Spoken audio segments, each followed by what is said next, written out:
ప్రపంచంలో మీరెక్కడున్నా మీ పేరుతో పూజలు హోమాలు నిర్వహించబడును. వేద మందిర్. నమస్కారం అండి, సుమన్ టీవీకి స్వాగతం. నేను గీతాంజలి. ప్రస్తుతం మనతో పాటు ఉన్నారు ప్రముఖ పురోహితులు, జ్యోతిష్య వాస్తు పండితులు గుండెపూడి ప్రవీణ్ కుమార్ శర్మ గురువు గారు.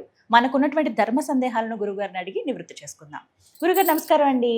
నమస్తే అండి. గురుగారు, మంత్రోపదేశం లేకుండా ఏవైనా మంత్రం మేము రోజు పఠించుకోవచ్చా, అంటే ఒక జపం లాగా చేసుకోవచ్చా అని చాలా మంది అడిగారు. ఎందుకంటే నేను కూడా కొంతమందిని గమనిస్తూ ఉంటానండి. ఒకళ్ళు దేవాలయాలకు వెళ్ళినప్పుడు ఎక్కడో చక్కగా మంత్రజపం చేసుకుంటూ ఉంటారు.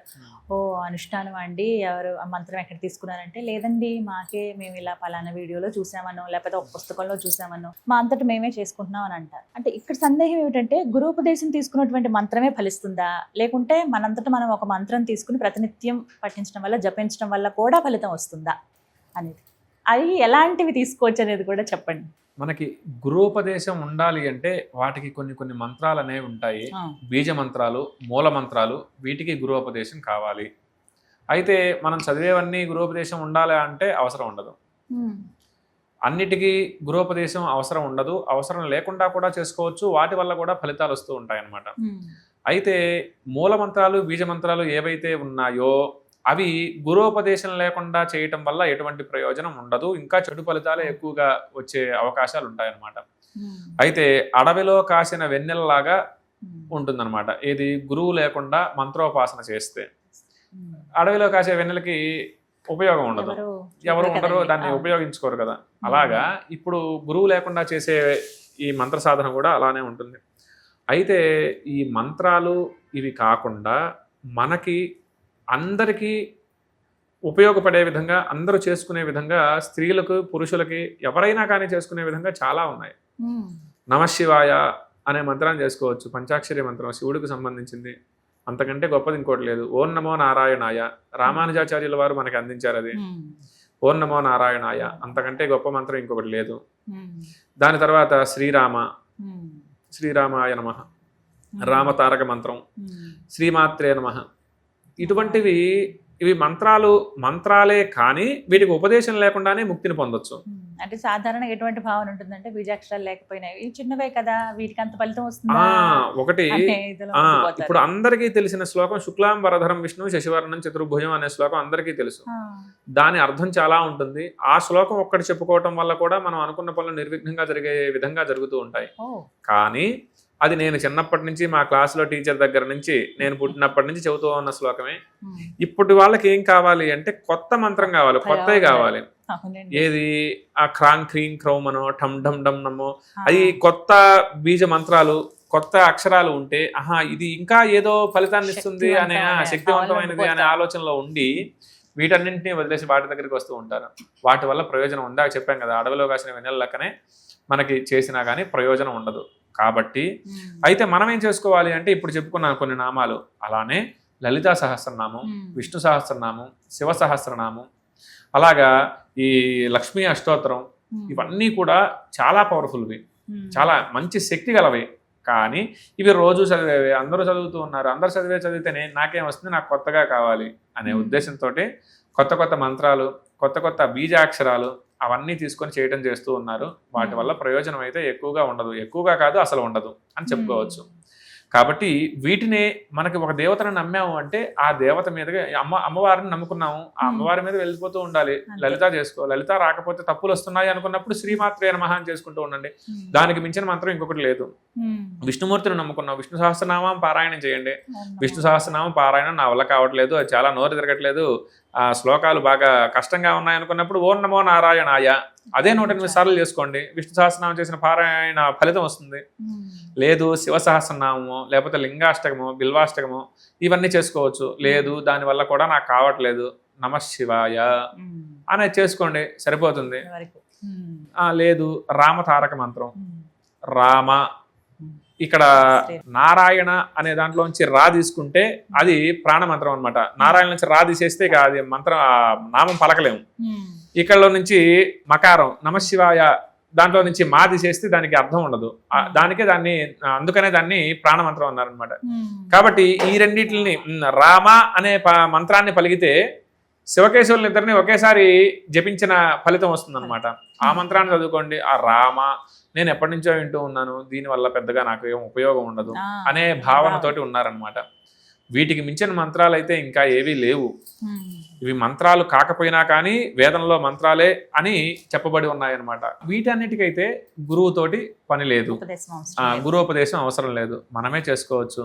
రోజు ఎంతో సేపు పట్టదు. ఉదయాన్నే స్నానం చేయడం, ఇల్లు శుభ్రం చేసుకొని దీపారాధన చేసి అక్కడ కూర్చొని నామజపం. నీకు ఎన్నిసార్లు 11 సార్లు చేయగలవా?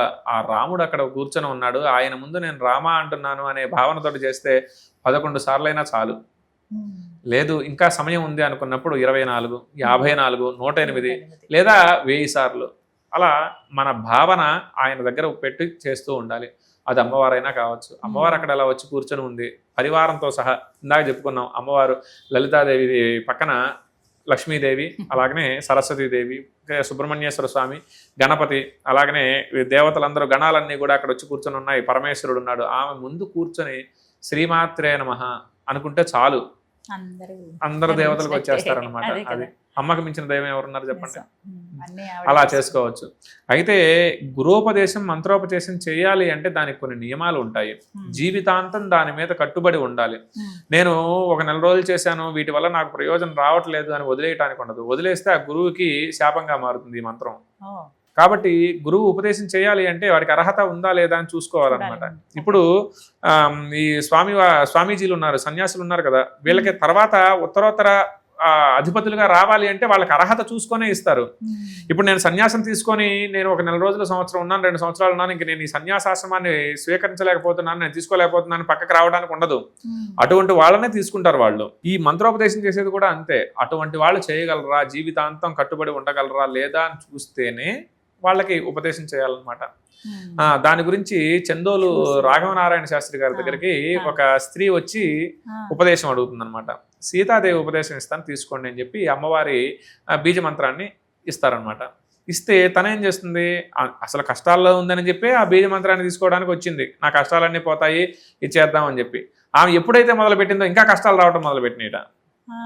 కష్టాలు రావడం మొదలు పెడితే ఏమొచ్చి తండ్రి నేను అసలు ఈ కష్టాలు పడలేకపోతున్నాను, నాకు చాలా భారంగా ఉంది, నేను వదిలేస్తాను అని చెప్పేసి వదిలేసింది. ఈయనకి చేసేది ఏం లేదు కదా.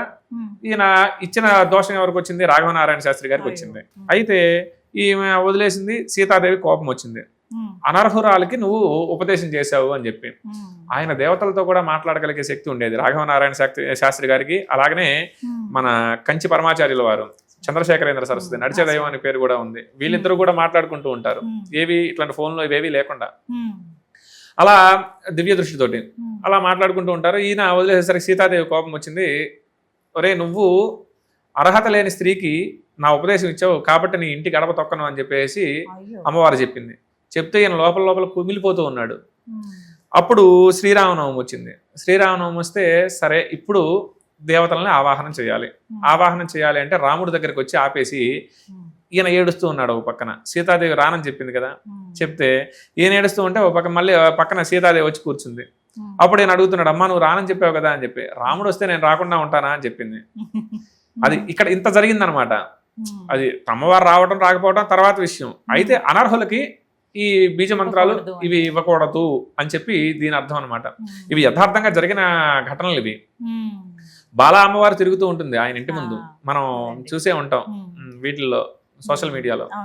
అంత గొప్ప తపశ్శాలలో మన దీంట్లో మన భూమి మీద నడవటం, మన దేశంలో పుట్టడం మన అదృష్టం అది.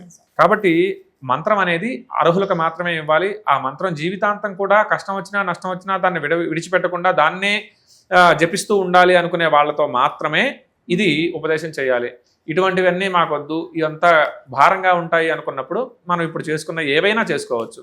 ఈ స్తోత్రాలకి అలాగనే సహస్రనామాలకి ఈ పారాయణలు ఎట్లా అయినా చేసుకోవచ్చు. వీటికి ఎటువంటి నియమాలు అంటే మరలా ఎక్కడికి స్నానం చేయకుండా చేయొచ్చా, ఇల్లు శుభ్రంగా అటువంటి నియమాలు కాదు ఇవి. ఈ బీజ మంత్రాలకు సంబంధించిన నియమాలు ఏవి లేకుండా ఇంట్లో రోజు స్తోత్ర పారాయణలు చేసుకోవచ్చు. వాటి వల్ల ఆ బీజ మంత్రాలు చేస్తే ఎంత ఫలితం అయితే వస్తుందో ఇవి చేసుకోవటం వల్ల కూడా అంతే ఫలితం వస్తుంది. ఇక్కడ మనం గమనించాల్సింది ఏంటి అంటే అది చేసినా ఇది చేసినా భక్తి అనేది ముఖ్యం. భక్తి ప్రధానం. భక్తి లేకుండా ఏ చేసినా ఫలితం ఉండదు. అది మాత్రం 100% చెప్పగలం. చాలా సంతోషం గురుగారు, ధన్యవాదాలండి. మంచిది.